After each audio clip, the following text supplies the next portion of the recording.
মাদ্রাসাতে লেখাপড়া করতে যাই। আলিম মাদ্রাসা যখন আলেম সাহেব তারে পড়ায়, বড় পীর কয় আলেম বলে আলিম, বড় পীর কয় বা, আলেম বলে বা, বড় পীর কয় তা। এমন করতে করতে বড় পীর 18 পারা কোরআন শরীফ পড়ে শুনিয়েছিল। ওই আলেম বলে এ কেমন ছেলে আমার মনে আছে বাবু, আমি নিজে বক্তব্যে পড়ি।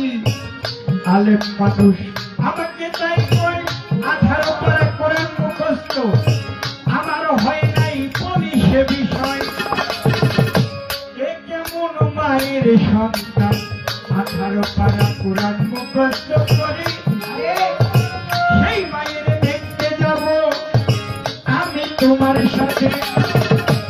বড় পীরের মাকে দেখতে ওই আলেম চলে যায়, হাতে লাঠি, তার আগে বড় পীর, পিছনে আলেম। তার মা উম্মুল খায়ের ফাতেমা দেখতে পায়, মনে করেছে তার ছেলে করেছে কোনো ভুল। তাই দেখিয়া মাই বলে তারা মহিউদ্দিন আজকে শিখাবো তোরে মূল।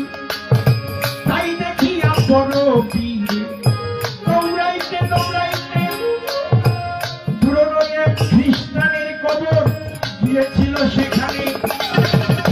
বড় পীরের পদ স্পর্শে শত শত মরা জীবিত হইয়া যায়।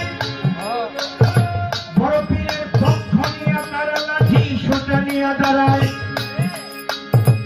বড় পীরের মায়ের কয় ছেলে আমার, ওর পদ স্পর্শে সমস্ত মানুষ জীবিত হয়ে যায়। এ তো সাধারণ ছেলে না মালিক, তুমি জানো মূল ঘটনা। বলি আব্দুল কাদের তুমি এখানে আসো, বলি সে ঘটনা।